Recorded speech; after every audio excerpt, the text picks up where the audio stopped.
Hello everyone and welcome to the Christmas edition of the Retro Gamer Quiz. My name's Paul. Welcome to my channel Retrobate. Tonight we have got an absolute cracking quiz in store for you. We have got the 2021 reigning champion Sega Zombie, and he will go up against the actual guru Larry Bundy Jr. So excited for tonight, guys. So a little bit nervous as well, but I hope you guys are all good. It's been quite a stressful couple of days, but we're here and let's get it done.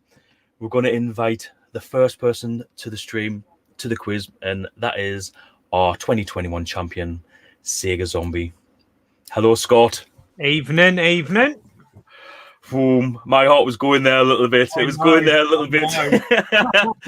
Oh, how are you feeling? You've had your booster jab tonight? I have, and I've not had Pfizer. I got a little bit panicked when they said it's not Pfizer we're going to inject you with, and I thought, well, what are you injecting me with then? So I've had the other one. Oh, did you get the AstraZeneca or the Moderna? No, it begins with an M. Moderna, I think, is the or something like that. Yeah, I've been jabbed with that, so my arm's starting to feel a bit tender now. And if I start, giving it all this, well, that's a cracking excuse in straight away, mate. So, there you go. Yeah. You know what I mean. And tonight, obviously, you're up against the guru. You're up against Larry Bundy. So I know the pressure's on, isn't it? This really is pressure. But I mean, we don't know how he's going to do. You know, we've seen your track record before. We know it's very, very good. So he might have his work cut out tonight. So, guys, here is tonight's special guest on the stream. Hello. It's Larry Bundy. Hello. How are you? I am doing most excellent, thank you. I had my shot on Saturday, so. And how did you feel? Because a few of my friends haven't been too great, to be fair, since they've had like a couple of days feeling ill. And how are you? Well, like I said, I got a pain in the arm and that for a while. I felt a bit bruised and that, but I think I felt a bit rough on the Sunday. But I basically slept it off. Just took a couple of ibuprofens. I felt better. But yes, I had Moderna as well. I think everyone's getting it now. Moderna. Yeah. I think up here in Scotland, I think everyone just gets Pfizer. Like I've only ever had Pfizer. In here in the UK, all my other shots have been Pfizer. I thought you got an injection of Iron Brew in Scotland. More like what's it called? What's that drink that they? See, I'm a red wine guy. I only ever drink red wine. You haven't been deported yet?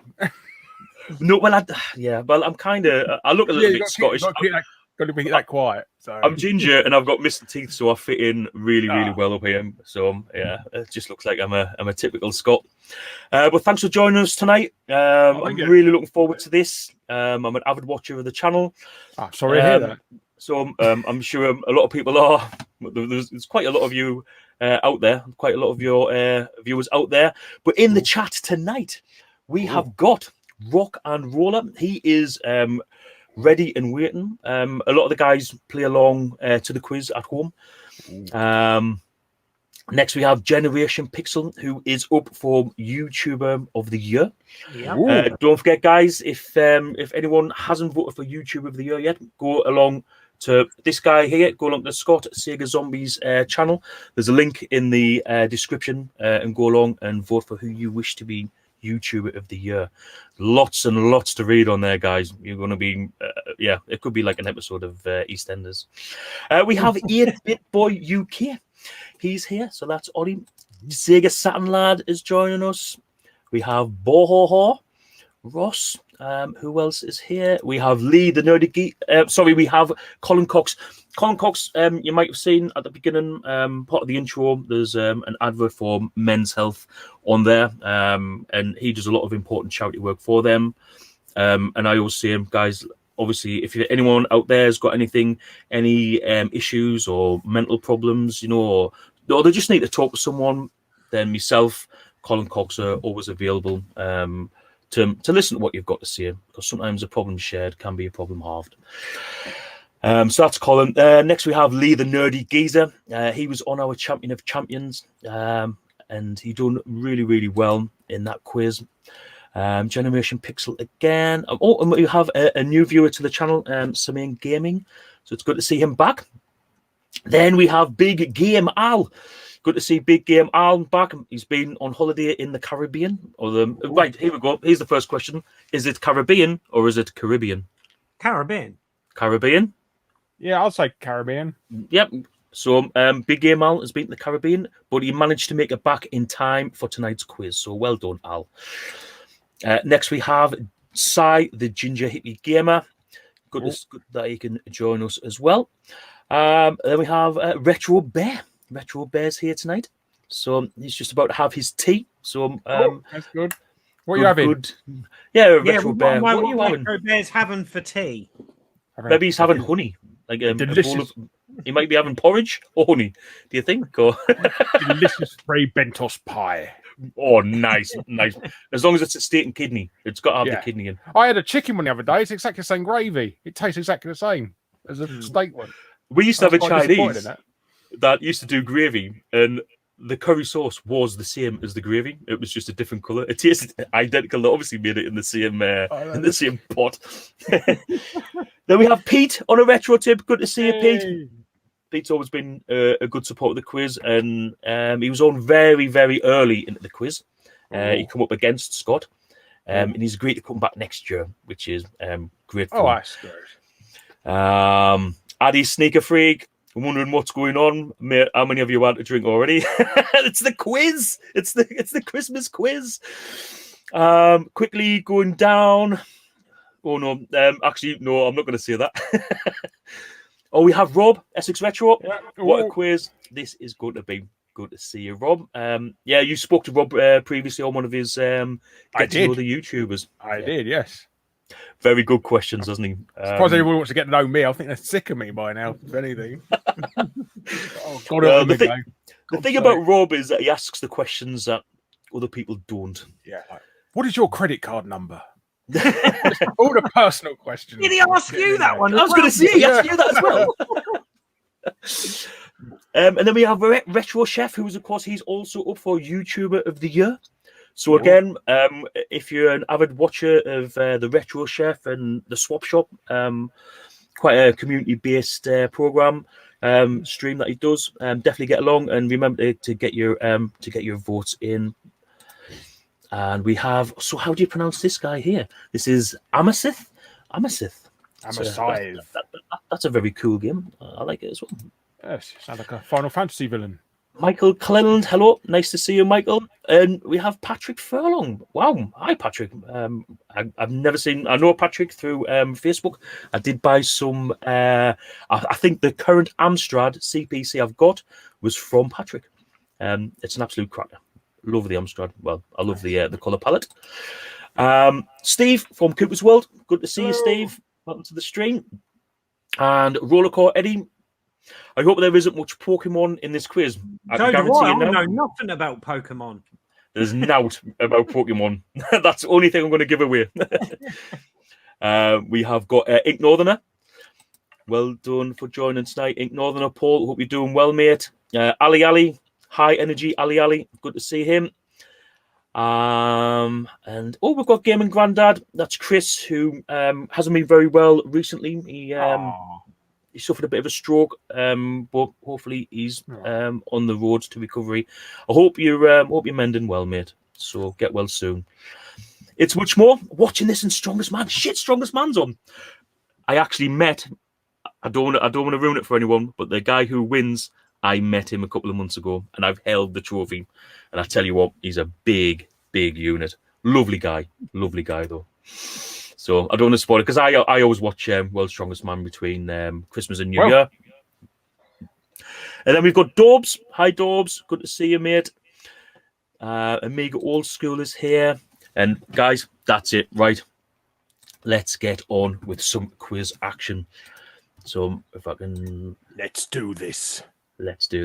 So the first round, guys, is it's going to be the pixelated picture round.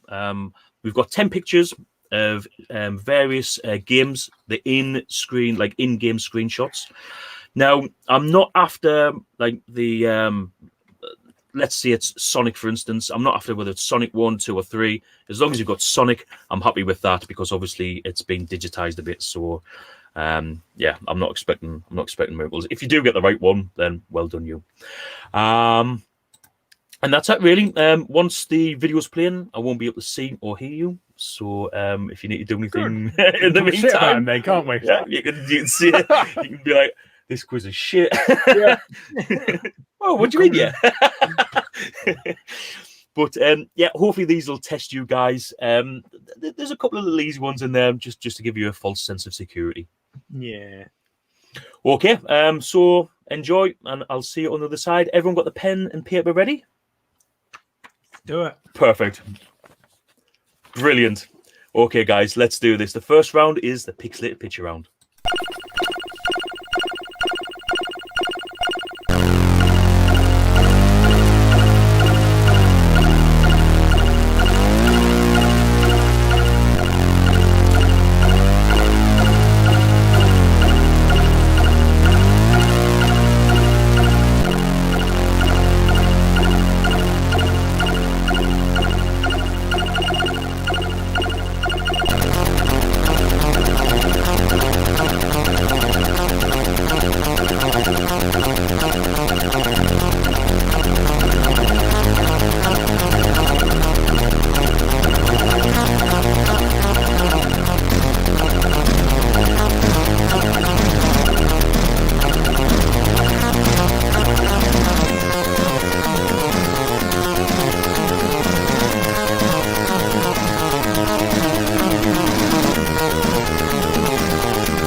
Okay, guys, how did you find that?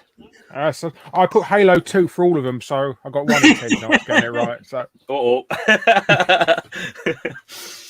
Well, yeah, I thought I'd start off easy and then get a little bit harder, and then I don't know. There's a few hit and miss ones in there, but I've just got to try and get like a broad range of games, so everyone's got a chance. So, well, I'm a Scythe. There's only never knew one. He only didn't know one of them. Cooper's World says he got 5, maybe 6. Generation Pixel, he says he's got 8. Big Game Al says he's got at least 4. That's a lot less than normal. Normally he gets a 10 out of 10, does Al. I'm only joking, by the way. Roller Corp, not bad. I think Big Game Al might get a couple of them. And a lot of people saying the very easy Patrick Furlong. Obviously, he fancies a bash at the quiz. He got them all. But did he get them all right? Well, we'll find out in a few more minutes. Addy Sneaker Freak got 7. So that is the Pixelated Picture round over and done with. Next, we move on to the general knowledge quiz, where I try and get a range of questions ranging back from 1979 all the way. I normally go up to the PlayStation 2. Like I kind of class that as retro now. I've had Scott's thoughts on this quite a few times. Larry, we've never had your thoughts on this. Where does retro begin? I would say as soon as the console before last, when you can't buy games for it anymore new. Or when games appear for 50p in CEX, that's when it's retro. So when they start appearing at 50 pence in CEX, it's officially retro. That's what we've got to look out for. Yeah, and when the prices start to go up, that's when it's really retro in there. So that would be, well, they still make games for PlayStation. Do they still make games for PS3? Do we still get games for PS3? No, they no. FIFA 14, I think, was the last No, not FIFA. FIFA 19 was the last game for the PS3. So that means FIFA will. The PS3 is officially retro now. Oh man, I'm just getting old. I'm just getting old. For me, retro is still the PlayStation 1. I think they released Mighty Number 9 for the PS3. I don't know if that was the last game. I think it's one of these sort of mini sort of limited run type games. Was one of the last titles for it. I can't remember. It's something like that. Yeah, it might have been Retro City Ransom or something like that. A physical copy of that might have been the last one. So it's definitely one of them limited run games. I played River City Ransom on the NES. Well, I played it on the Switch, but when you can do the online game, and I think that's superb that you can play the old games on the Switch. And River City Ransom, it's quite an addictive little game, and I love how all the bad guys have got different names. I just like as if you care, but they've all got different names to them. I just think that's great. I love little touches like that. Okay, guys. So this is the general knowledge. We've got 10 questions. I'll probably miss out number 7 because I got hypnotized a couple of years ago, and I seem to have a problem remembering the number 7. So when I get to number 6, if you can just give us a shout to remember number 7. Otherwise, we'll only have 9 questions. This has happened more than once. It's a real problem when you do a quiz. It's even worse when you're trying to order from the Chinese. But anyway, number one is this. Remember, no answers in the comments. Who did Atari sue in 1982 for $350 million, or attempt to sue?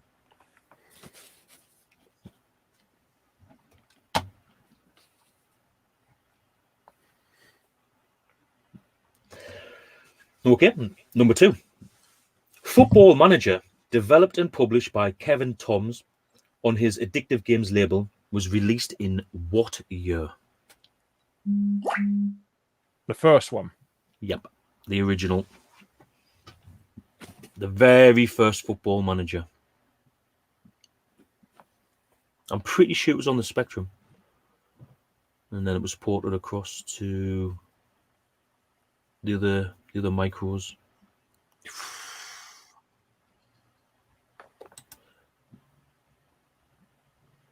I know this because I'm doing a video on it. Of course you are. Of course you are, Paul. I'm doing a video on it. Lord. Well, you kind of take the mick out of his accent. I'm from the same place.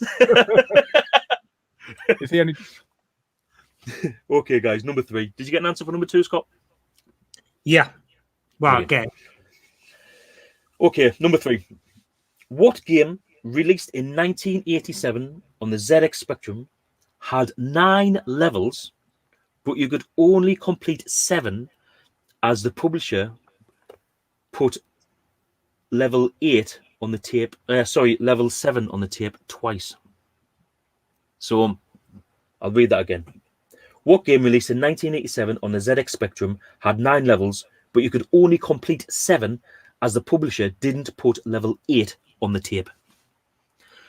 So what game could you never ever complete on the ZX Spectrum? And it's a well-known game.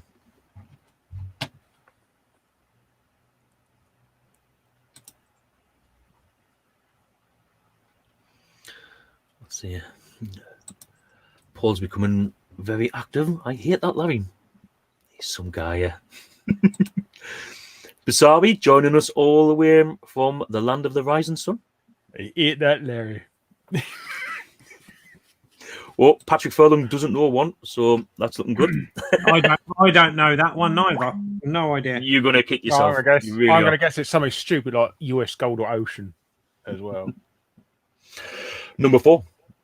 In 1988, the Amiga 500 was released. How much was it on its launch in the UK? The Amiga? The Amiga 500.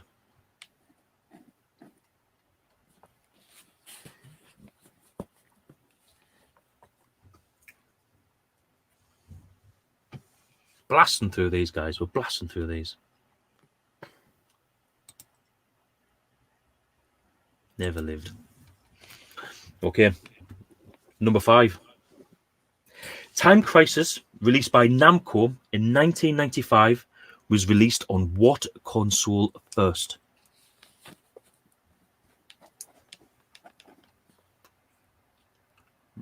And just in case anyone needed to know, the retro chef is eating an awesome salted caramel brownie he made. Ooh. OSG is asking if I'm drinking. No, tonight is a dry quiz, unfortunately. I was really tempted, but I thought, nah. I should have really to take the edge off a little bit, but I'm drinking out of my fantastic Beavertown cup, which was donated to the channel by Retro Chef. A delicious glass of Kiora. That's exactly what it is. It's too orangey for crows. I'll be your dog. Is that the same one? Was it? Yeah. Was it? Oh my god! Yeah, I love that. I don't know where I pulled that from. Number 6, guys. What console that started in development in 1993 had the code name Project Reality? So, what console that started development in 1993 had the code name Project Reality?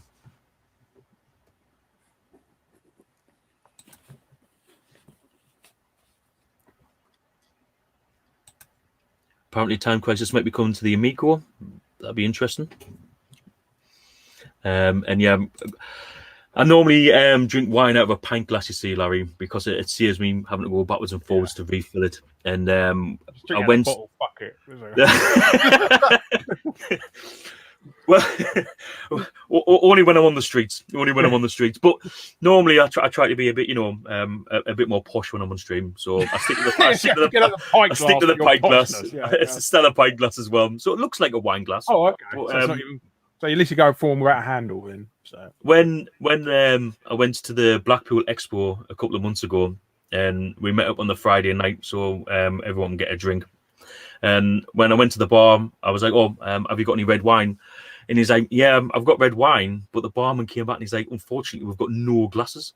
And I was like, "What? You've got no glasses?" He's like, "No." And I went, "Have you got pint glasses?" He's like, "Oh yeah, I've got plenty of pint glasses." I was like, "Right, no worries, I'll just take it in a pint glass." So I'm standing at the bar pouring a pint of red wine, drinking it, like chatting away, and then I realised just as I'd finished this pint of wine, that in the background I saw literally hundreds of wine glasses, and I was like, one of you bar stewards has definitely set me up here. Like I can't believe I fell for that. I can't believe I fell for it. I mean, to be fair, I would have drank that with a pint glass anyway. Everyone, that's Pete there saying, everyone check out Larry's channel. Let's get him to 100 subs. Oh, that'll be the dream. That'll be the dream for me. We're getting there. Okay. I'm going to remember. It's question number 7. I've done it. What 1999 action-adventure game on the Dreamcast was originally supposed to take part in the Virtua Fighter world, only for the Virtua Fighter part of that game to be dropped? Sonic Adventure. I've never played Sonic Adventure. Oh. A lot of people... Okay, number 8. Which console had a 23.7 failure rate within its first year of release? So, what console had a failure rate of 23.7? So, almost a quarter of the consoles were knackered within the first year. What console was that?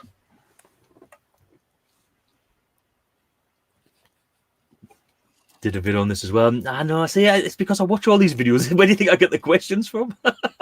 Quick, let's go watch his video quickly before we find out. Number 9. In Super Mario Kart, how many players are available from the start? So no save games, nothing like that. No unlock characters. How many choices of character have you got from the start of Super Mario Kart? So that's on the SNES. Pardon me. Oh, you've got your fingers out yet, Zombie? Yeah, I'm counting them. He's got his fingers hat on. I'm no good with Nintendo, I'll guess. And last but not least, number 10. In 1983, Spectrum Games was created as a mail order business, but selling multi-format games often confused its owners of other brands of computers, so they changed their name to what? So, what software developer publisher was previously called Spectrum Games?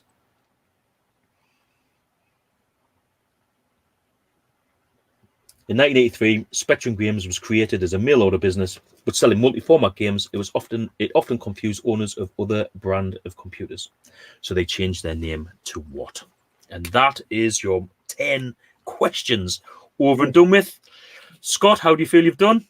Awful in that round. Awful. Larry? Yeah, not too bad. I Not think too the year one's always a tricky thing to do. Yeah, I think it is. I've always got a choice when I'm like wording the question to what I want and what I'm asking for. So yeah, my bad. But I'm here to test you guys. That's my job for the night. Okay. So that is the 10 general knowledge questions over. Next, we have possibly the hardest round of the quiz, which is the music quiz or the music round.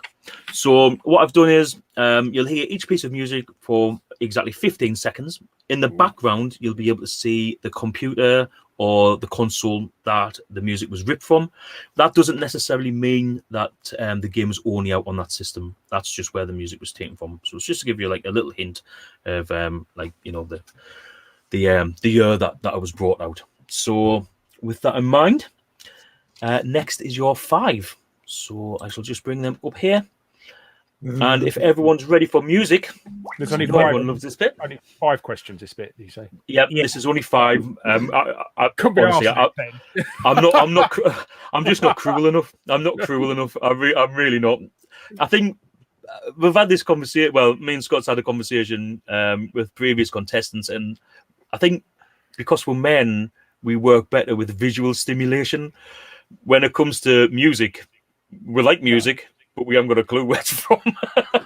So, with that in mind, here's your 5 pieces of music, guys, and I'll see you in just over a minute. Ooh.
Can I just say that the second one there is a piece of music I'd never heard until the other day when I was making that video, and it is possibly one of the best bits of music I've ever heard.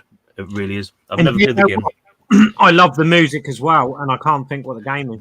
Oh, that's a damn shame because it's a cracker. I can't wait to play it. I can't wait to play it because with music like that, I was just like, I didn't know what part to put in the video because I was like listening through it all, and I'm like, I'm going to put 15 seconds in. Which bit do I go for? So it took me a while. Everyone got 5 answers down? No, I got 4 out of 5. Was that? As I always say, Was that the second one? we can always put them back on again if you want a quick listen.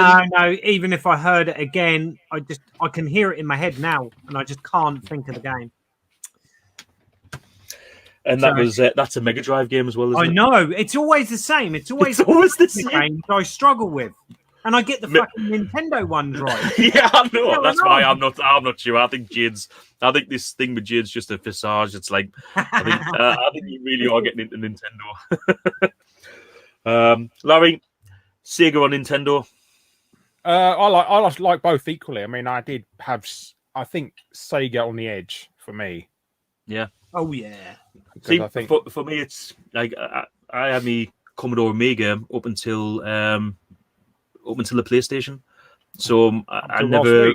And he died. Eh? I said until last week. I never played any other systems. Oh, it's brilliant, man. I love the Amiga. But I have enjoyed going back, and I've got a bit of nostalgia for the Master System. Yeah. I love the old Master System. Okay, guys. The last round that we do is the box art round. So we've got 10 zoomed in pictures of various games spanning from the late 70s to I'd say maybe the mid 2000s.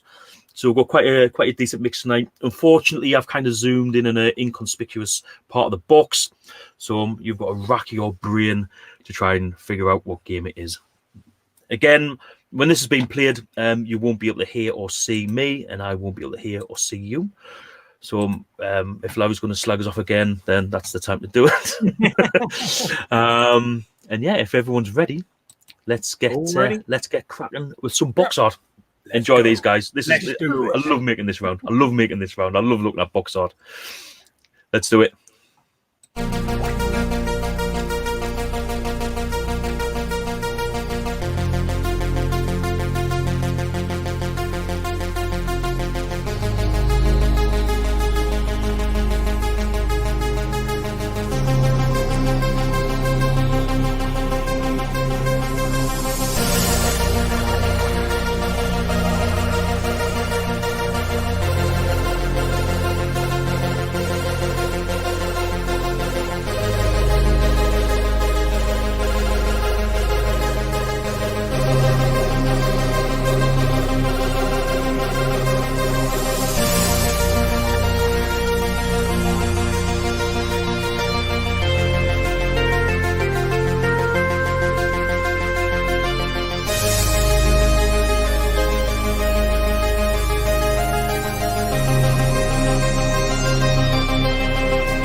Some mixed reactions there, guys, because I can still see you, man. There's some very... Well, some have got long bloody names, we're still writing them down. So, how did everything go there, Larry? How did you find that? Not too bad. Are you bad. looking for the game or the genre, the whole thing? Because I think I might got the name, like one of the sequels wrong or something. Well, it's got to be the exact game. Oh, okay. It's got to be the exact game for this round. It has. Because people are very good at this round. Number 7 has got me. I know the game, but I just can't think of the title. I know that cover. Yeah, it's a really, really nice cover. I'm pretty certain it's a Sega Saturn game. There's definitely a Sega Saturn game in there. Oh my god, I just can't think of the name. Oh, mate, it's the COVID jab. Yeah, yeah, it is. Yeah. Not yeah, I'm cheating to win. We slip you a roofie. That's why. That's the after show. Don't tell everyone. Don't tell everyone. It took me ages to get them sent to you. Guys, that's the hard work is all done. It's all finished. The questions are out the way. Now we can talk about the answers. We can talk about the games. We can talk about the box art and the music. This is my favorite part of the quiz. Probably yours as well. So, overall, Scott, how are you feeling after that? I don't know. It's a very mixed bag for me tonight on here. Mixed bag for Scott and Larry. Did you intentionally make it difficult because I'm coming on, or because you just hate Scott, really? Or... No, honestly, It's like I'm going to humiliate him. Compared to some quizzes, I would say this is one of the medium ones I have put on. Some medium. You see, after that Champions of Champions where you stitched me right up. I didn't do it on purpose. I really didn't. I'll tell you a real bastard one I did because I'd done a quiz thing for an app a while ago, and it was a box art zoomed in, but on FIFA games. You had to guess which year it was. To be fair, I've put one in. I have put a FIFA one in, and it was just Dennis Bergkamp's face. That was it. To be fair, good everyone got it right. Also, a good one you could do is silhouettes of game characters. Oh, that's a good idea. I might just use that. Yeah, I'm always looking for good ideas to take the quiz. You see, what happened this year? We started off with winner steers on. Now the problem was Scott just beat everyone. So after it got to like 8 or 9 in a row? 8 or 9, wasn't it? Yeah. I literally started running out of questions to test him because there's only so much, that I can ask questions on. It was about 6 months, wasn't it? Oh, man, it was quite a while. So anyway, Scott was beaten by a tiebreaker penalty shootout sort of. Yeah, it was basically. I let Lee win. Yeah, he had to let Lee win. But that's why next year we're doing a league table. So what would happen, like for instance tonight, what your final score is, would put you in the league table. Then we try and get you on twice over. Like this is from next year, and then like add the scores together, and then the top 4 will play off against each other, and then we'll have our champion, and then. If you'd like to join us next year, then that'll be fantastic. But we'll talk about that after, and of course your fee and everything, Yes, speak to my agent. So, guys, pens down, and let's go all the way back. Excuse me, just take a drink. Do we show you the paper just to prove that we haven't just jotted it down? Because that's it. Exactly. Mobile phones away, smart watches, smartphones, smart glasses, all there that. Ain't nothing smart in my house, I can tell you. What about you? What about Eden? That's not very nice. Come on. Yeah, Eden's smart than me. Yeah, she's got used to us, mate. No worries. Right, guys. So the first round that we done was the Pixelated pitch round. Some absolute classics in there. Larry, what did you get for number 1? Alex Kidd in Miracle World. Alex Kidd in Miracle World. Scott? Yeah, the same. You have got the same. Number 2, Scott, what did you get for number 2? I put Contra. You put Contra. Larry, what did you get? Yeah, Contra. Well done, guys. It was Contra. Number 3, Larry? Boulder Dash. Boulder Dash. Scott?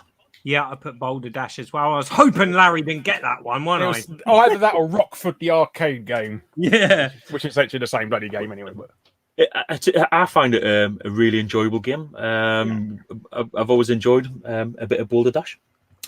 Okay, so next one. Scott, we'll go with you for number 4. What did you get for number 4? That's Donkey Kong. You got Donkey Kong. Larry? I got Donkey Kang. It's good. It's just your accent. Donkey Kong. Yeah. Scott, I know you're obviously a massive Sega fan. We ever play a bit of Donkey Kong? Do you know what? This has got nothing to do with Sega and Nintendo. But I was never a fan of Donkey Kong. It always bored me. I've always been someone for a fast fix arcade game. So when you're a little man climbing up scaffolding, you're not killing enough. How about you, Larry? It's racing really fast. It's all right, but it does get repetitive pretty quick. There's only like 4 levels as well. I think I was watching. It might have been a Kim Justice video.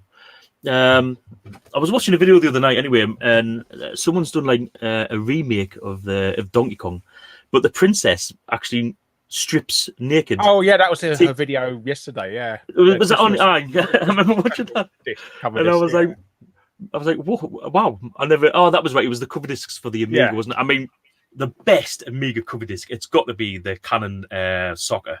It's just such a class game. Have you ever played it, Scott? Yeah. Yeah, brilliant. I just love it with the hand grenade, and then boom.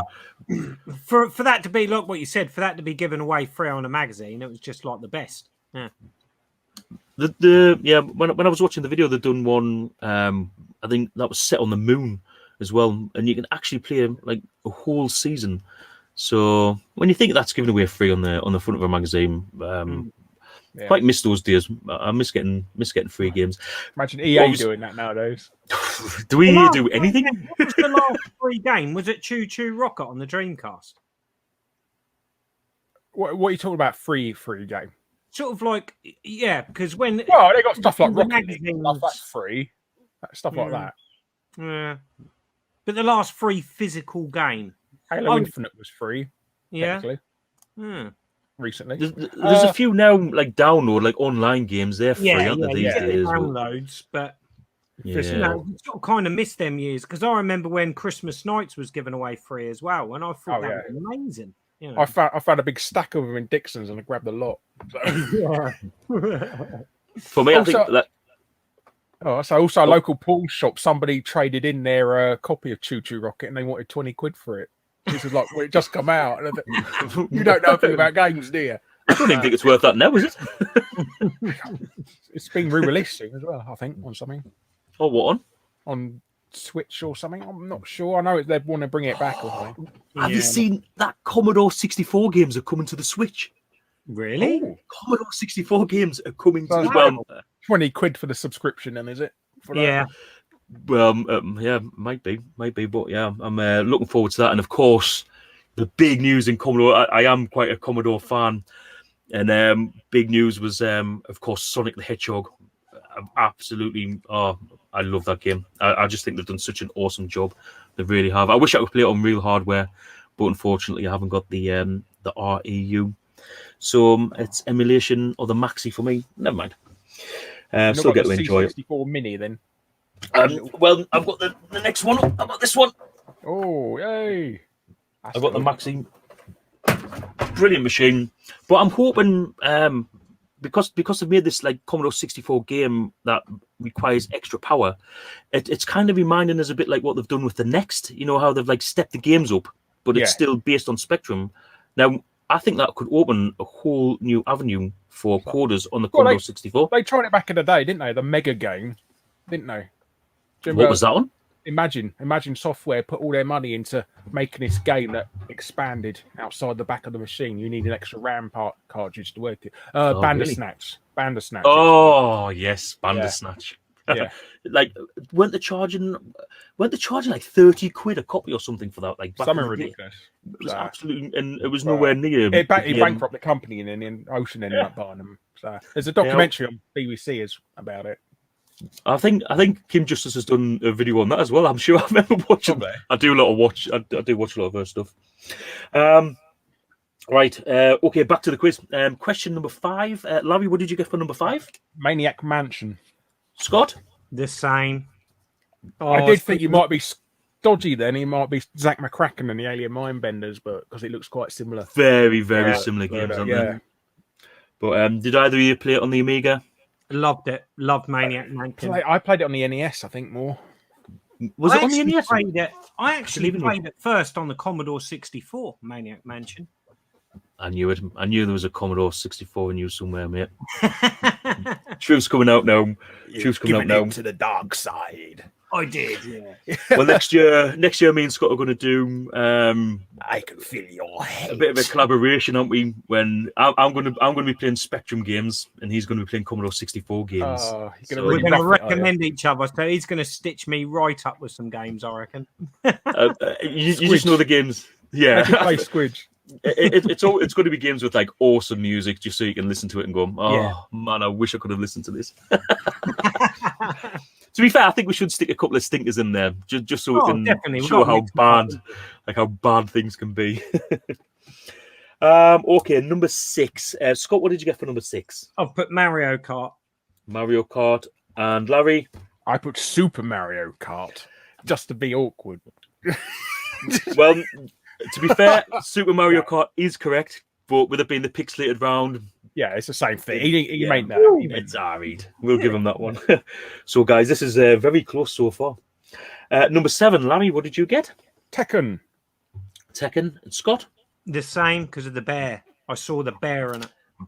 Yeah, I saw the back. I knew it was a baseball field. That's how I saw it, the background, because it's in the baseball. Did you know who the other character was? Kazuya. It was Paul. Oh. I think it was like I don't know. It was like half robot or something, wasn't he? Well, that was Jack. Like, was it Jack? Is it Jack and Paul not the same? Jack's a giant Arnold Schwarzenegger sort of robot. I'm sure it was Jack. Patrick Furlong thought it was Virtua Fighter. Wow, a lot of different. Apparently, Maniac Mansion came to the Commodore 64 first. Surprisingly, Paul OSG is saying that obviously the best version. But we already knew that. Yeah, of course. The mansion in Maniac Mansion is actually based on the Skywalker Ranch.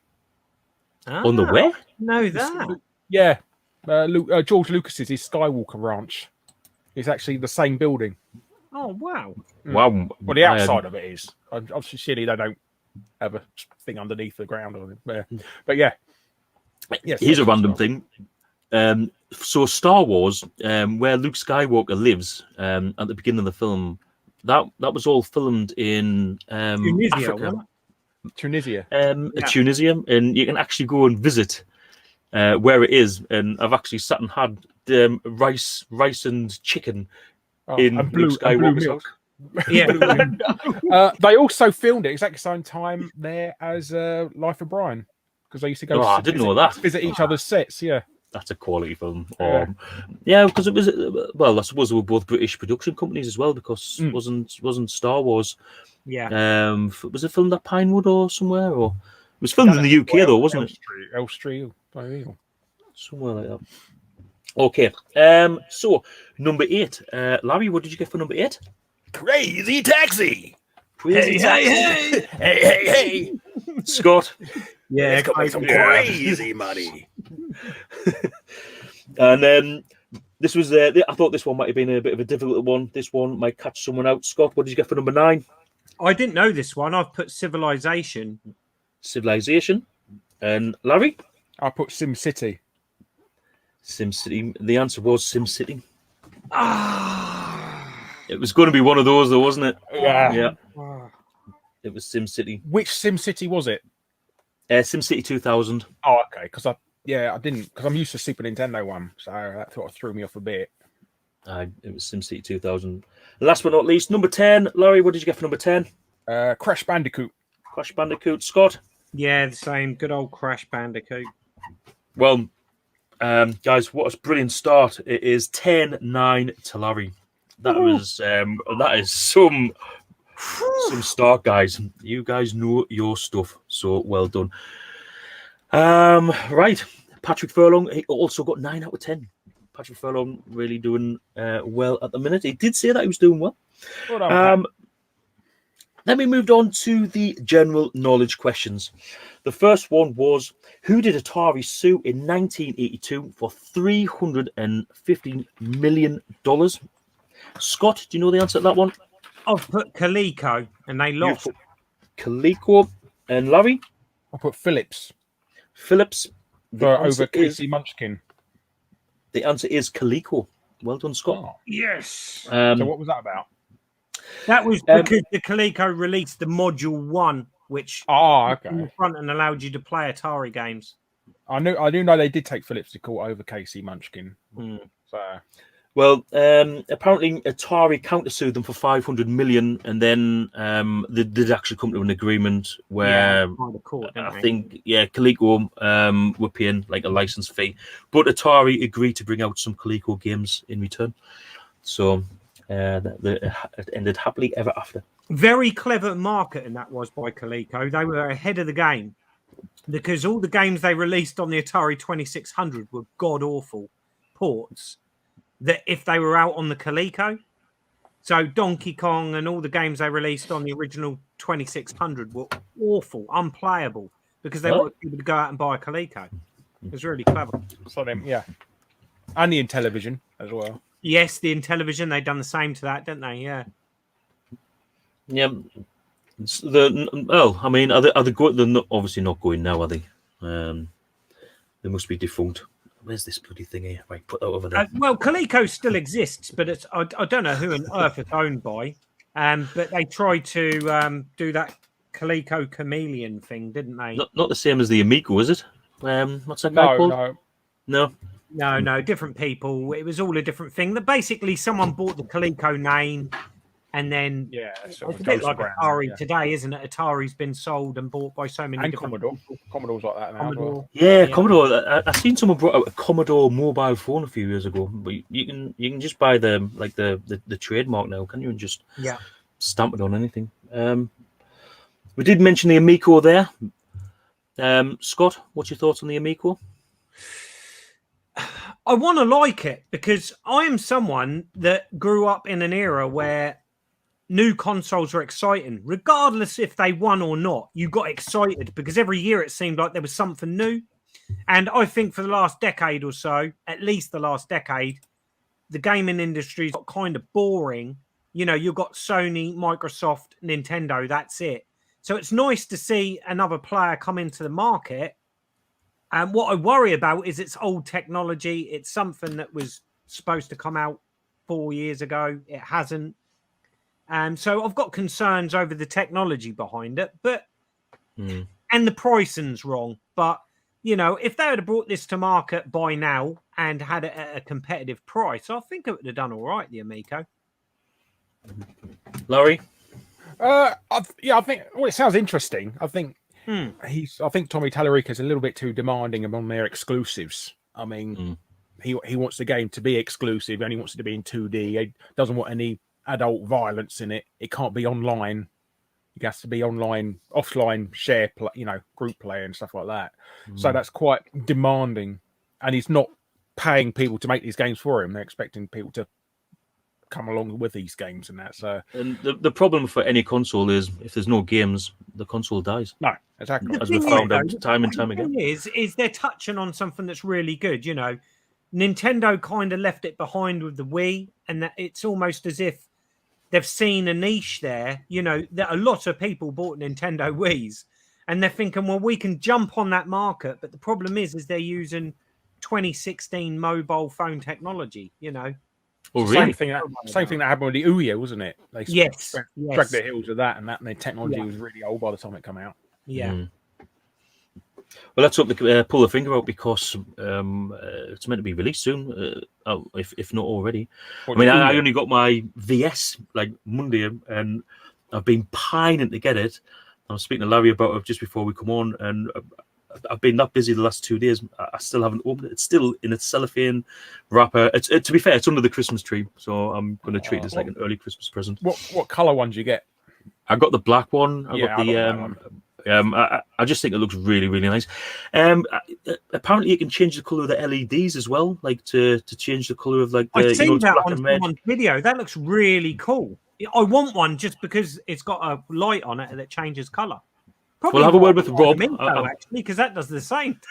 I believe Rob, Essex Retro, might have a spare one. But yeah, I've been trying to pick up all the original cartridge games for the Evercade for pretty cheap on eBay. You can get some of them for not too much money. So I've been building up the library, and I'm going to absolutely hammer it during Christmas. Although I am going to be playing Terminator on PS4, Terminator Resistance. My friend Danny Harrison from Fresh Start Gaming, who's a huge fan of yours, Larry, by the way. I must mention him. Hello, Danny. But mate, you've made his day already. But yeah, hello, he sent me a Christmas gift, and it was that. So I'm really looking forward to playing that as well. Right, okay. Question number 2 was Football Manager, developed and published by Kevin Toms on his Addictive Games level, was released in what year? Larry, what year did you guesstimate for that one? I put 1985. It's either that or 1984. Oh. Scott, what did you put? I put 1986. Ooh. Fortunately, guys, it was as early as 1982. Really? Really? Wow. When you think, did the Spectrum come out in 80 or 81? 81. The prototype one was Spectrum 82, so because the ZX 81 and the Spectrum is 82. Yeah. So yeah, well, he must have been right on the ball, because he managed to program and get that one out. I think the sequel was 1986, and I'm not. Took him a while to program that one I played then, because I thought in my head I was about 10 when I remember playing a Football Manager game. Was his face on the original box? Yes, it was in the bottom corner, and he just had like a bit of a beard, and he looked like one of the Bee Gees, basically. Yeah, something like that. Hi, Tom, if you're watching. Oh, hi, Kevin. Looks like one of the hairy bikers. Do you know?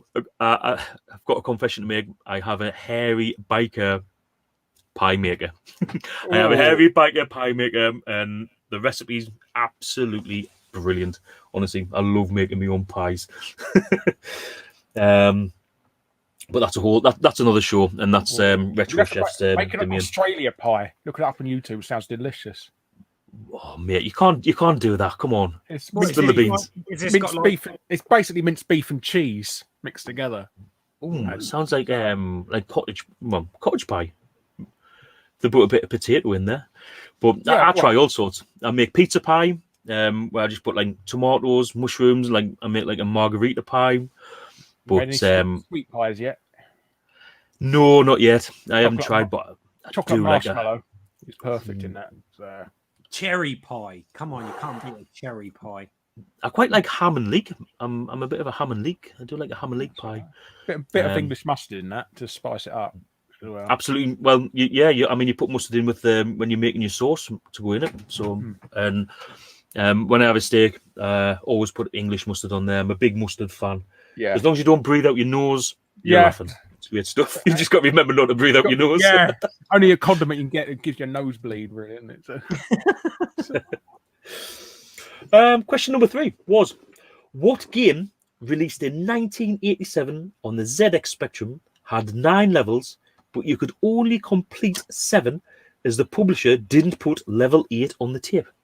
So they had 1 to 7, and then they had level 7 again, and then they had level 9. They literally forgot to put level 8 in the game.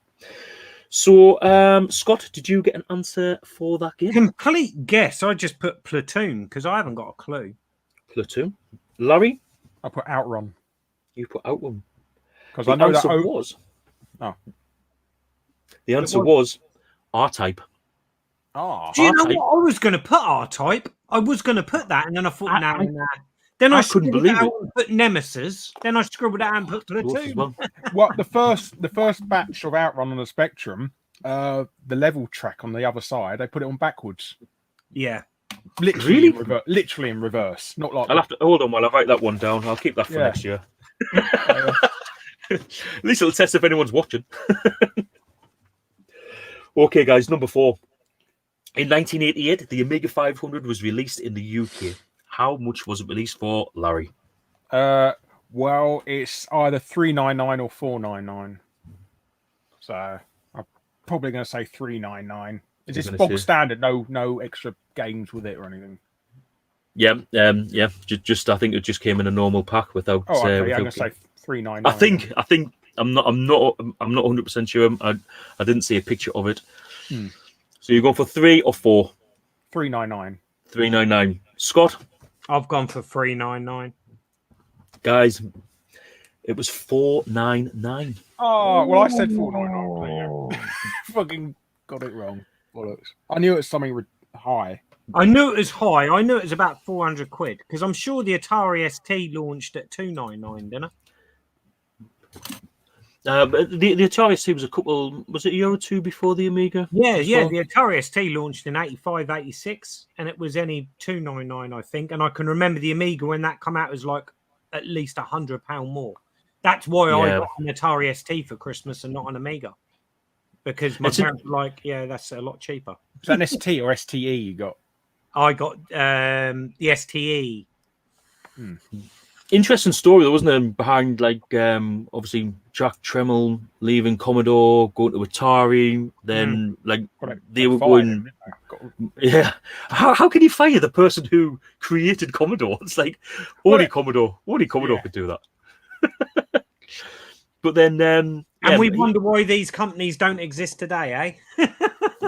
Well, he must have been doing something right, because after he left, I mean, you know, we had the Commodore 64 GS, which is just, I mean, don't get me wrong, it's one of my most favourite possessions, but it's got to be, well, I think it is the worst selling console of all time. Yeah. So, I'm really happy to have one. Sorry? The worst thing was when I was a kid, I went into Walls in Hastings and an entire wall of them for 15 quid each. Oh, wow. And I went and bought a Catwoman poster instead. So. You bought a what poster? Catwoman poster, you know, the Michelle Pfeiffer one. To be fair, that was well worth it. You'd have gotten a lot more enjoyment out of that than what you did. We're still waggling over it anyway, so.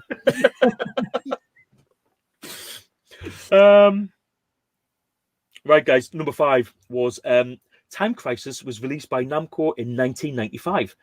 But what console was it first released on, Scott?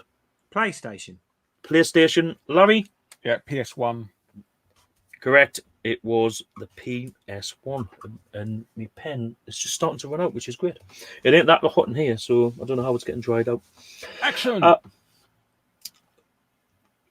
That's right. That's exactly what I used to say. Did you ever play it on the PS1, Scott? What, Time Crisis? Yeah. Yeah, well, I think it come out before I actually bought a PS1. I think I played it on a mate because I went with Sega Saturn and I was dead against Sony. I was like, sure, that's a flash in a pan, Sony. You know, I'm sticking with Sega here. And, you know, a few years later, I bought a PlayStation 1. So I think I did go out and buy. I remember my mate having Time Crisis, and I never thought it was as good as the Sega gun games, but I did enjoy it. How about you, Larry? I imported it from Japan. I was so excited to play it. But saying that, I did prefer Virtual Cop. Virtual Cop was just I'd still love playing that game today. When I was unemployed as a teenager, I used to play every single afternoon. All the time, I got so good at it, I can beat the game without getting depth to it, wasn't it? The Sega games had more depth, you know. Yeah, multiple hit scores on Virtual Cop was just brilliant.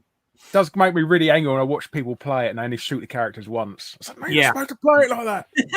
Hammer them. Well, I'm ex-army, and it goes without saying, you always double tap. At least always double tap. You just never know. Right, guys, number 6. What console that started in development in 1993 had the codename Project Reality? Larry, we're going with you on this one. Nintendo 64. You've got the N64. Scott, what did you get? I put the 3DO. The answer is the N64. Oh, I thought Larry. I thought it was the Ultra 64. Do you know why they didn't call it that? Why they didn't call the Ultra 60 in the end? It's because Konami owned the rights to the word Ultra. How can you own the rights to a word? Well, because of Nintendo, because you only allowed to publish 5 games a year on a Nintendo console, so they created a second publishing company called Ultra Games. Yes. So stuff like Ninja Turtles and Metal Gear came out under the Ultra Games name. That's right. So so Nintendo shot themselves in the foot doing that. So that's why it's not called the Ultra 64. Well, there you go. I didn't know that. I didn't know yes. that. Hold on. I'll make a note of that as well. I'm just going to end up with more questions. Yeah. Complete. Larry, I might be able to just get you to write a load of questions for me. I know, you should do. Are you going to do your own quiz? Well, I used to do that. I used to do that a couple of years ago. That had quizzes on it and stuff. So I could send you the old questions if you want. Oh, man. Yeah, I'd love that. Number 7. What 1999 action-adventure game on the Dreamcast was originally supposed to take part in the Virtua Fighter world, only for it to be dropped? Scott, what did you get for that, mate? It was Shenmue. Shenmue. And Larry? Shenmue. Correct, guys. Well done. The answer was Shenmue. Any ideas why they dropped it? I don't know, to be fair. It was in development for so many years on the Sega Saturn as Virtual Fighter RPG. And then it moved on to the Dreamcast, and then it just, over the years, it just, transformed into Shenmue, I believe. Good game, though. It's one of my favourite ones that I've played on the... Well, this is what all that disbelief, the urban myth that what broke Sega is that was the most expensive game ever made. But the thing is the game spanned so many years that the magazines jumped on the fact that Shenmue's the most expensive game ever made. Well, no, it wasn't. It was just been in production for about a decade. Yeah, fair play. A lot of people in the comments are saying that Shenmue was awesome. Okay, number 8. Which console had a 23.7% failure rate within its first year? Larry? Well, you said only up to the PS2 because I was going to say 360, but I'm going to say the PS2. There, PlayStation 2. And if I hadn't have said that, I would have said Xbox 360. Scott? And I weren't listening to what you said at the beginning because I've put Xbox 360. The answer is the Xbox 360. Ah, you said only retro up to the PS2 era. But I thought the PS2. So that's why. So I put Xbox 360. Look, there you go. You see it Who's working with me on this one? I then changed it to PS2 because you said nothing after the PS2. Well, I think seeing as I said it, I think we've got to give you that one. Yeah. To be fair. But was like, what was the difference in the years when the PS2 and the Xbox 360 were brought out? Different generation. Different generation. The PS2, it was the original Xbox that competed with the PS2. Seeing like by this time, I was already sucked in by the PlayStation. So yeah, it's a PS3 for the 360. Was it really? God, it doesn't seem that long ago. It really doesn't. 2005, I think. 2005, 2006. I don't know where the time's gone. I'm telling you, there's 6 years difference between the PS2 and the Xbox 360. Yeah. Jesus. Whoa, guys, I'm getting a bit hot with this this Santa hat on. I am sitting above the radiator. Oh, can we see your Gremlins jumper? Oh yeah, of course. That is such a cool jumper. It is. It's Primani. £12 I paid for it. So guys, definitely get yourself out for the Gremlins jumper. Larry, let's have a look. I got a Toby Carvery jumper. Very nice. I do enjoy a Toby Carving, but you can never go back for more meat. They give you more of everything else, but they never give you any more meat. Especially when they give you a crappy old rind bit at the end. So. Oh yeah. Although I like the burnt chewy bits sometimes. Scott.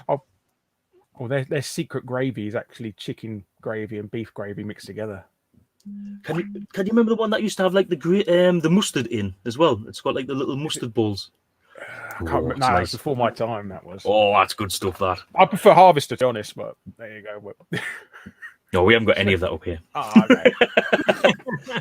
Blimey, that Santa was Paul the whole time. Yeah, I'm going to have to put this back on. It is our Christmas dream. Scott, let's have a look at your Christmas jumper. Wow, I'll keep it Sega, and I. And Commodore 64. And Commodore 64 now, yeah. Bloody yeah. Been a huge Commodore 64 fan. I just want someone to port that across to the Spectrum, so then, that I can say the Spectrum port's better. Coming to the Amstrad. Is it coming to the Amstrad? Wow. Yeah.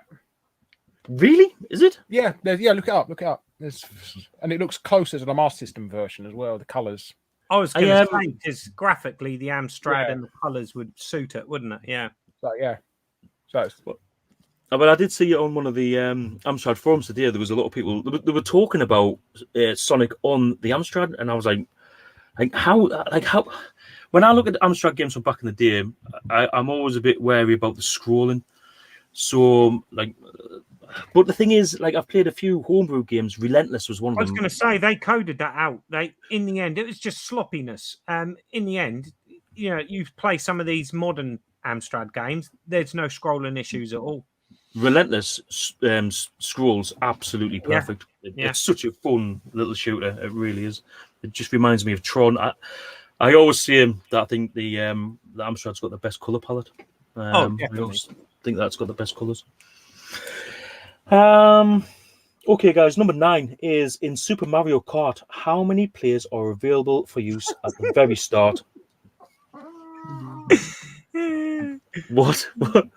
I count them, weren't I? I memorised Mario, Luigi, Wario. I've done Mario, Luigi. Yeah, I was doing all that. Master Chief. Well, how many did you get up to, Scott? I counted 7. Right. I thought that's an odd number, but I'm going with 7 because that's all I could think of. You're going with 7, and Larry? 8. It is 8. But, Well done, Larry. Yeah, Mario, Luigi, Princess, Yoshi, Toads, and Koopa Trooper. It was Yoshi. It was Yoshi that I bloody forgot completely. Bowser and Donkey Kong Jr. Yeah.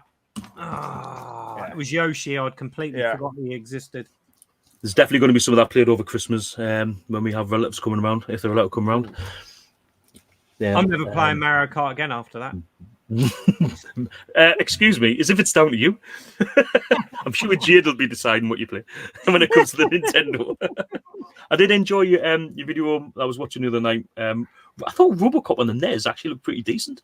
The music was really good as well. It's better than I remembered it because I can remember my brother getting that back in the day, and I was like, "Oh, this isn't as good as the Spectrum version," and I just hated on it. But it's actually all right. Watching Jade play it, and she was pretty good at it as well. Yeah, I like. Yeah, I noticed you didn't have a go because I was like, I did have a go, but we didn't because it went on and on and on. Because I got so far in the game. Oh, really? It's not really fair, I'm sure she'll be in the comments like, no. So last but not least, for the general knowledge, was in 1983, Spectrum Games was created as a mail order business, but selling multi-format games, it often confused the owners of other brand of computers. So they changed their name to what? Scott, what did you put down for this one? I've guessed, and I've put Ultimate Play the Game. Ultimate Play the Game. And Larry? Ocean. The answer is Ocean. Yeah, I was going to say Ocean or Gremlin. Yep. No, it was Ocean. Ultimate Play the Game was ACG. I knew they changed their name, but I couldn't think Ashby what it was. Computer, something or other. Yeah. I was quite surprised when I found out about Ocean. And again, when they said they were called Spectrum Games, then I just assumed that Ocean, they only made Spectrum games, and that was just the name that they come up with before Spectrum. Really, they didn't make just Spectrum games; they released them for all the formats. So yeah, and they seem to do okay after the name change. Yes, they did. Seem to do all right. Okay, guys. Well, let's tally the scores. My pen has literally run out now as well. Aww. It's gone. Don't buy Sharpies; they're rubbish. Yeah, I went for about 5 of them signing my book. They just run out really quickly. Is that not just because you sold so many books? Well, I had to sign about 500 of them. So, to be fair, that's not bad. That's not bad going.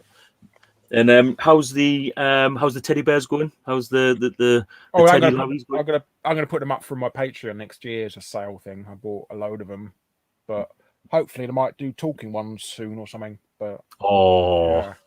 So you're gonna have to do more recording. Yeah, just to or they're just gonna rip your voice. Yeah. Okay, well, let's move on to the music round. Some absolute classics in there. I especially enjoyed number 2. I'm really gonna. Oh, it's a good job I do have a spare pen. Woo-hoo. Hey. And we move on to the music round. Scott, what did you get for number 1 in the music round? I would have not been happy if I didn't get this one right. It's RoboCop on the Spectrum. And Larry? RoboCop. Yeah, RoboCop on the Spectrum. Well done, guys. Best 8-bit version? Hands down. Better than the Amstrad? Amstrad just better than the Amstrad. Spectrum version is just the Amstrad version without colour. Yeah. Commodore 64 one's shite though. Oh, I know. But the music's good. Yeah. The music's good. The second level on the Spectrum, the animation they got of RoboCop walking up the stairs in that drug warehouse. That was just brilliant. Amazing. Loved it. So I was having a conversation with Paul OSG the other day. Is Spectrum, is the RoboCop on the home computers, was that an arcade port? I heard it was the other way round. It's the other way around, yeah, I've heard that too. Because the arcade version. Data East licensed the rights to the game off Ocean. Yeah. You can see it in the arcade thing, it says sub-licensed by Ocean. Yeah. Well, there you go. A lot of people saying that the Commodore 64 version was broke. And the 16-bit version was based on the arcade game because they made that later. Yeah, no, you can't beat the third level. They made the time so impossible to beat because the fourth level's full of glitches. Yeah, that's exactly because you can put a 64 game. you can put I think it's like a cheat in, so you get like infinite time, and then when it loads up the next level, it's just like stuff flashing around. It's completely bugged out. Like I did a video on unbeatable games, and that wasn't it. Moving on. Yeah. Bastard. I'll have seen it at some point. It took us a while to work my way through. I know a lot of people do that. They come up with this anecdote to tell me, and you got off my video, didn't you? Oh, well, the thing is, like the way I ended up watching them, I ended up watching the new ones and then work backwards.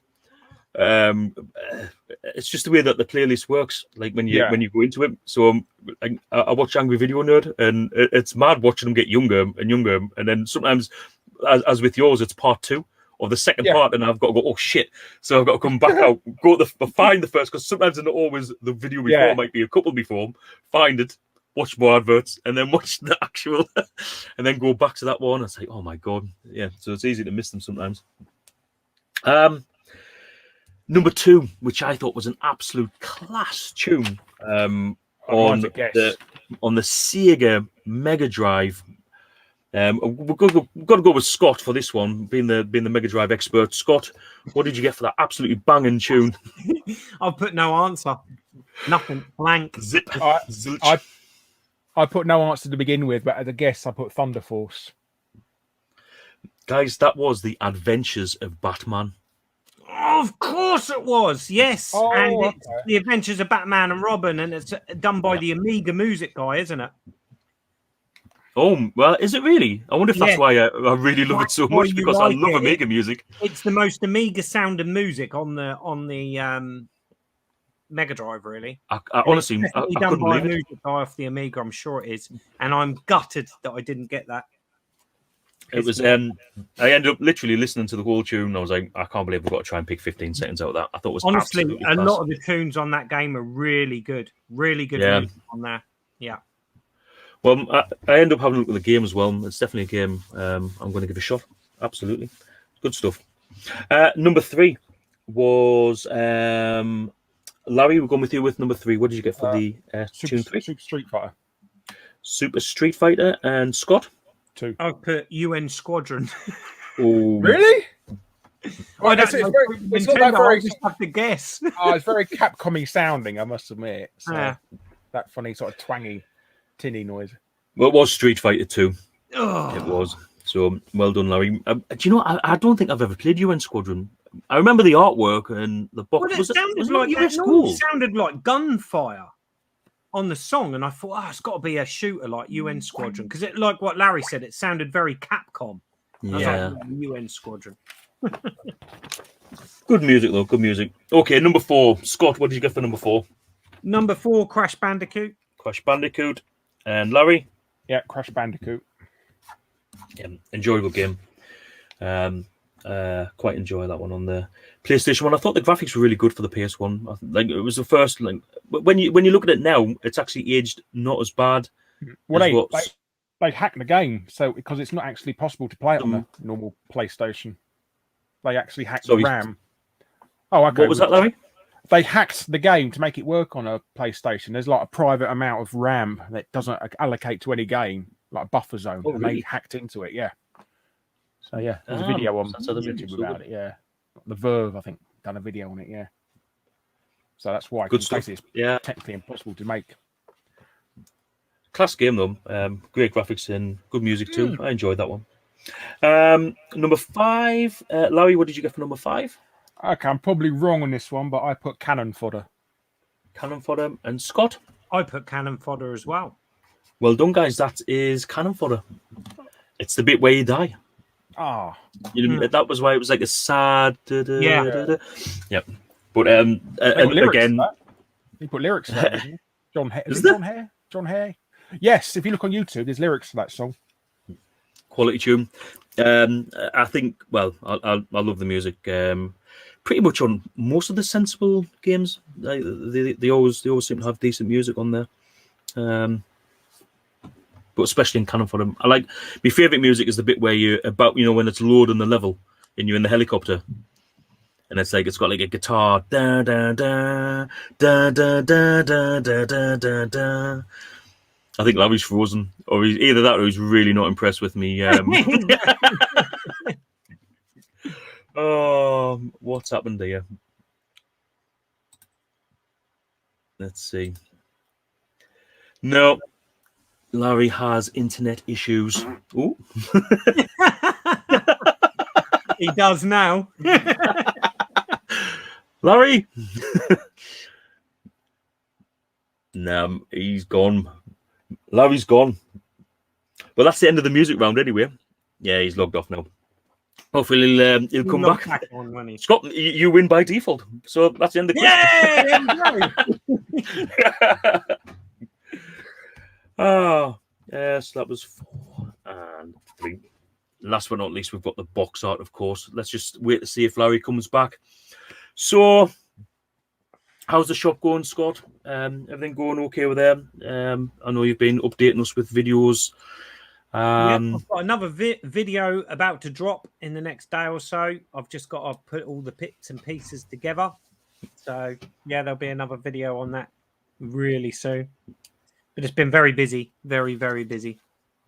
Good sign. Good thing if it's busy. Yeah, especially with obviously, we don't really know what's going to be happening. So yes, it is a concern. I must admit, I am a bit stressed because starting up a new business, and it was always a risk in the current climate, but things have progressively got worse as I've committed.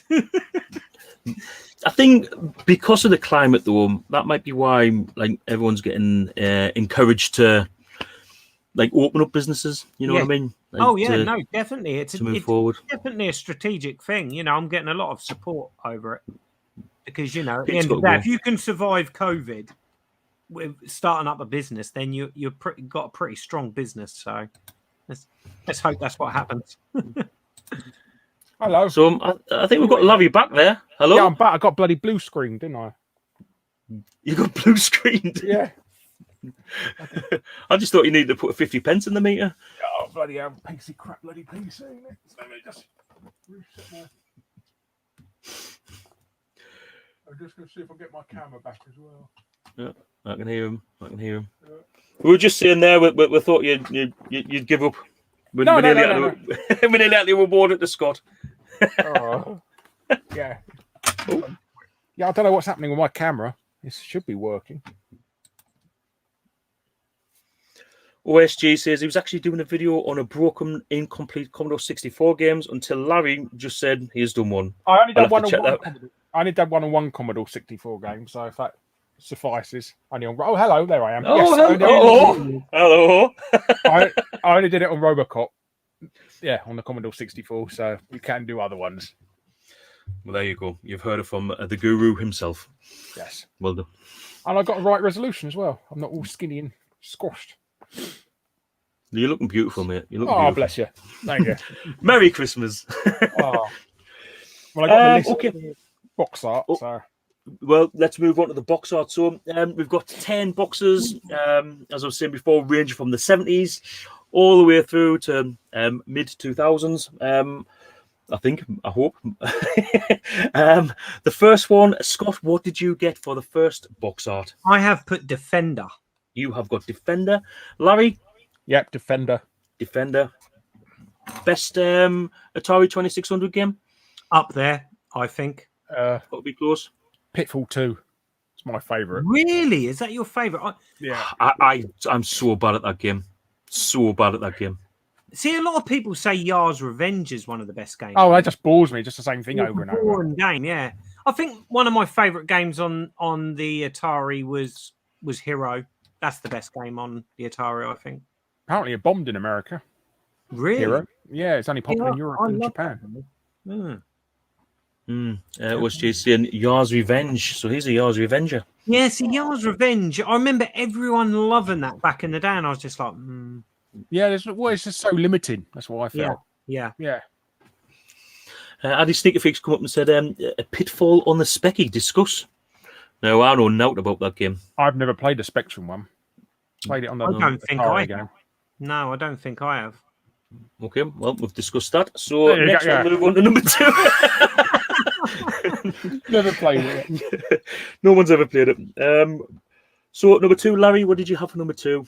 Well, I couldn't know the specific game is football, but it's Football Manager. I put Football Manager for Larry. Scott, what did you get? I put Kickoff. You put Kickoff. The answer is Kickoff. Oh yeah, Anco's Kickoff, which even after Sensible Soccer come out, so many of my friends still enjoyed Kickoff and Kickoff 2, and like it's just a no for me.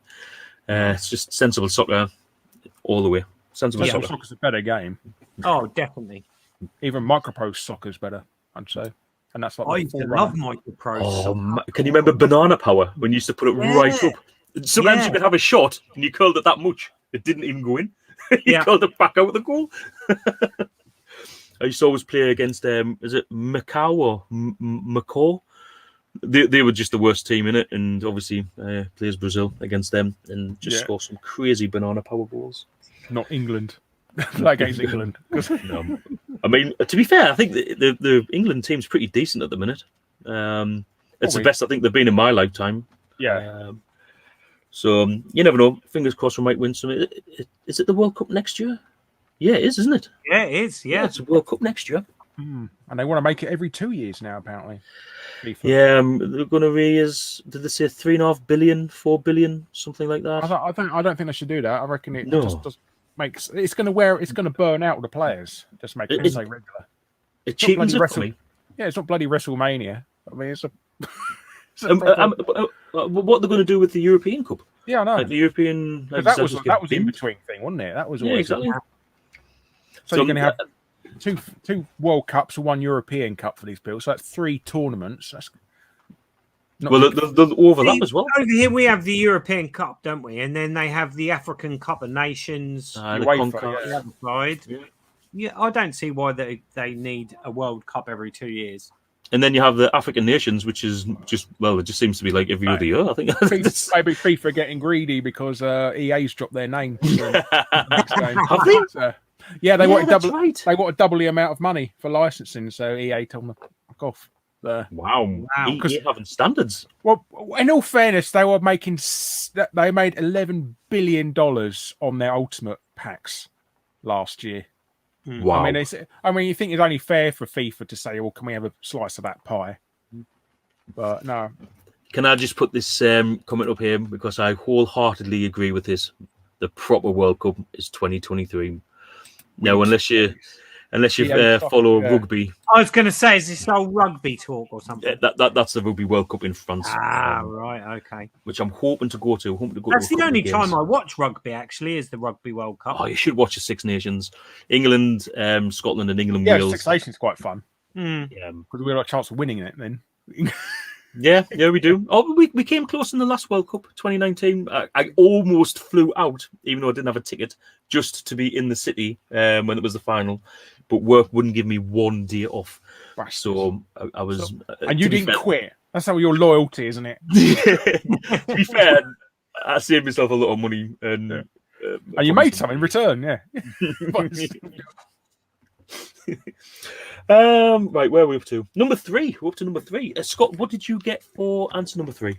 That's Mighty Final Fight. Mighty Final Fight. And Larry? Yeah, Mighty Final Fight. Yeah, great game. Ever played the Spectrum version? No. That's a Very fancy thing, isn't it? It's Very a homebrew. I've got a copy here. But when you see the artwork of the Spectrum version, it's a real beauty. It really is. Wait until you see the tape. Look at that. They didn't make them like that back in the day. Oh, Beauty, and it's really, really, really good. Probably one of my favorite Spectrum games. Definitely when it comes to homebrew. have you got the also- Castlevania one they did as well? Oh, Spectral Interlude. Yeah. Have you ever bought any of these games from? It's a company called Bum Fun Software. Yeah, it's a Funky Spectrum, isn't it? Yeah. That's right, George. Yeah. Hello, it's George here. You utter bastards! That's you, isn't it? I can't believe it. All this time, that's your second time. Hello, yeah. Yeah, he's a cracker. I've enjoyed speaking to him. In some of the games, I love the presentation and the artwork that he comes up with for the Bum Fun label. Yeah, Brilliant. He had to rename his company because Retro Gamer did a feature on him, and they wouldn't let him use the word bum fun, so he had to rename his company to advertise in there. Poor George. Oh yeah, poor George. Yeah. There's always something. So his videos are crazy. Like I never, I've heard him, and then I've listened and watched them videos, and I didn't even know it was the same person at first. I had no idea. It's like a real persona that he portrays. It really is. Fun. Yeah. I used to love his rants when he's done them. Are you still ranting? Oh. He hasn't stopped. So we're up to number 4. Number 4. Larry, what did you get for number 4? Well, I put both the Japanese and Western name for it. It's either Nemesis or Gradius. Okay. Which is about the same game, different name. And Scott? I put Salamander Life Force. Well, Larry's right. It was Gradius. Oh, Gradius is what I had done. The sequel, that was Salamander. Mm. So you're close. So, No cigar. no cigar. Not this time. Number 5. Scott, what did you have for number 5? I put Castle of Illusion starring Mickey Mouse. Mickey Mouse. And Larry? Yep, Castle of Illusion. Yep. Well done, guys. Both correct. Number 6, Larry. Grand Theft Auto. Oh yeah. Dodo and Scott. Yeah, the same. Or is it Grand Theft Auto 2? You're gonna be No, dodgy. it was No, Grand the Theft Auto original, 1. Yeah. Scott, you prefer the top-down view to the 3D version? 100%. Yeah. I Larry, prefer is it the right or original. wrong? I prefer the 3D one. It used to give me a headache, the top down, really. I thought the scrolling was a bit weird. Like sometimes it was kind of like lagging zooming behind. in and out made me feel a bit ill. But, if I right- had it permanently zoomed out, I'd get on with it a lot more. But Yeah, I think they've done themselves. They made it like harder for themselves. But yeah, what is the best Grand Theft Auto game, Scott? I would say Vice City is the best one. Larry? I would say Vice City is the best one. It's definitely the best soundtrack. But I think That's the one set in the 80s, right? Yes. Yeah. That's Yeah, why I I like think it. San Andreas as a game is more fulfilled, more filling. But I prefer Vice City. There was a lot more to do. Like, Yeah. it kind of detracted for the game a little bit, though. Like getting tattoos and training your dog up. Like, See, that's where with me, San Andreas sort of lost its way for me with the Grand music Theft wasn't as Auto good. series. Yeah. And then once I finished that, I never played another Grand Theft Auto game. 4 and 5 just bored me Well, because Apparently, I like the next one's gonna 5. be set in the 80s as well. Grand Theft oh Auto 6. yes, I really hope so. Oh, I really hope that they're doing like a VR kind of. If you know how you can on the PS5 was the first time you could go first person. If you Yeah. could go VR, that would just be. that would be cool. Like, go around punching prostitutes. I was in going to virtual say, reality. get your baseball bat. Never mind punching them.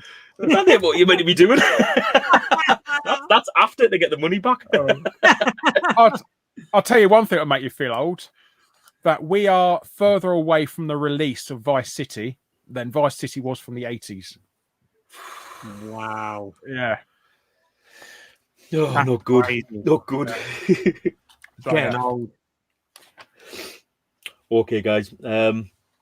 Number 7, Scott. We've got to go with you for this one because I know. I hope I've got it right because after in the at the end of it, I was like, I think I know what it is, and I've kind of guessed, but I've put Swagman.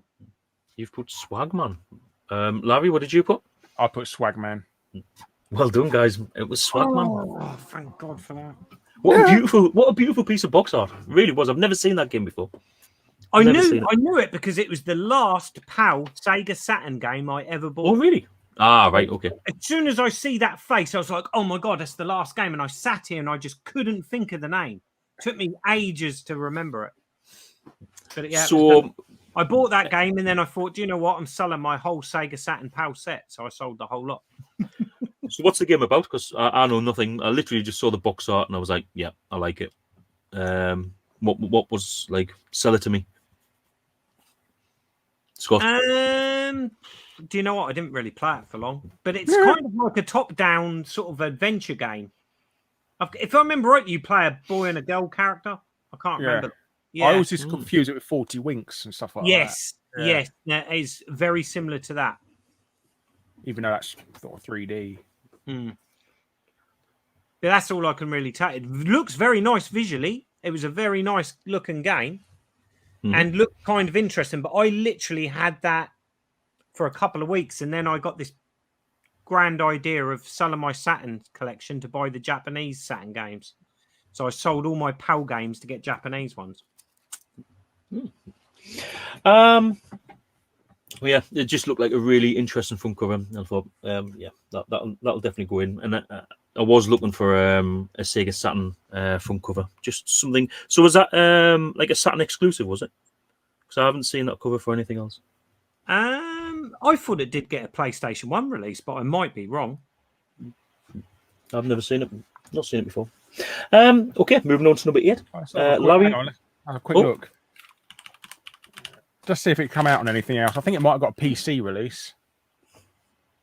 No, there's nothing about it on Wikipedia. You look up Swagman. It's about a homeless person from the 19th century. Drinking a bottle of red wine. Yeah. They're telling us in comments. Hyper Trigger X has said yes, it was on the PlayStation. I thought it was like a multi-platform release. Oh, yeah, I've never seen it. Never on seen it. The PS2. On the PS2. It was on the I think PS2. the PS1, yeah. Yeah. Right, what are we up to? We're up to number 8. Larry, what did you get for number 8? Okay, it's definitely Rayman. It's either Rayman 2 or Rayman 3, specifically. Mm-hmm. I'm going to say Rayman 3. Rayman 3. Scott? I've put the same Rayman 3. But I wasn't sure. It was Rayman 2. Oh! Do you know I knew I got that wrong when you pulled that face. Rayman 2. No. See, I had Rayman 2 on the Dreamcast, and it was very different to the Raymans that were released on the other consoles. So I think Rayman 2 had a different cover on the Dreamcast. There you go.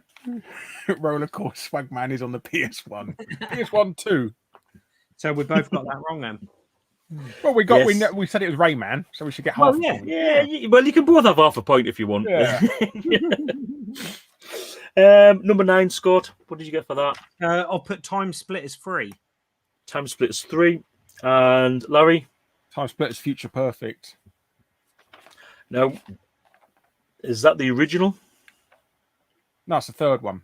No, it was the original Time Splitters. Time Splitters 1. Really? Yeah. From the Xbox. An Xbox cover. Time Splitters never came out on the Xbox. It was a PS2 exclusive. Oh, and it was Time Splitters 2, wasn't it, on the Xbox? Yeah, 2 and 3 came out. So last but not least is number 10. Larry, what did you get for the number 10? It looks like a Master System box art, but I'm going to say God of War. God of War. And Scott? Yeah, I put God of War as well. Well done, guys. You've both got that one correct. So now it's just a case of adding up everyone's scores. So I'll add up here, and if you can add up yours, and hopefully we'll have the same. Okay. So 10. I wasn't paying attention, actually.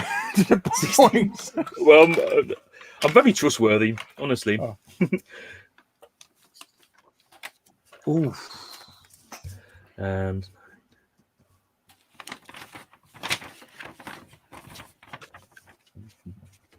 well, I have my scores. What's on the board? Miss Ford. Well. The final scores are Larry.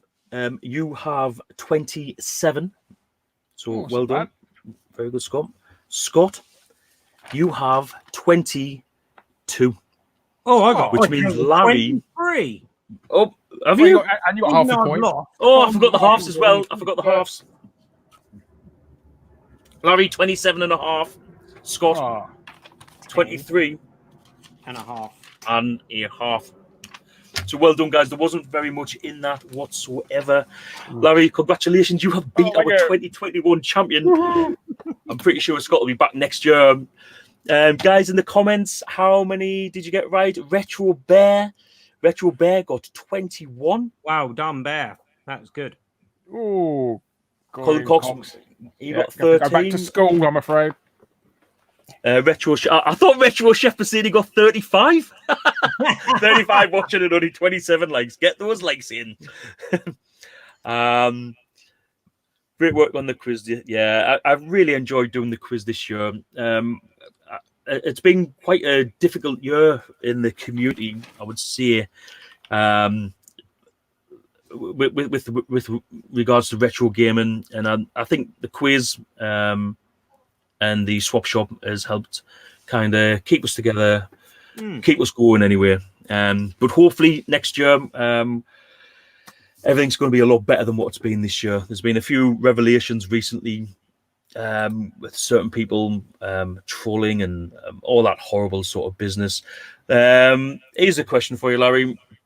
When it comes to trolls and things like that, what's the best way to deal with them? Well, just ignore them. Just ignore them completely. Just don't. Yeah, and don't mute them on Twitter and that. Don't block them because they'll think they've won then. Yeah, just ignore them completely. So, yeah. Well, thanks for joining us for an absolutely wicked quiz. Fantastic score, Scott. Very unlucky there, mate. Some tough questions in there, but this is the first. Yeah, we've got that Mega Drive one right. Far too many Nintendo questions for your liking. Was there really? Way too many. I tried to keep it as even as possible. I really did. So, Scott, what have you got? What have you got coming up? What have you got planned in the near future?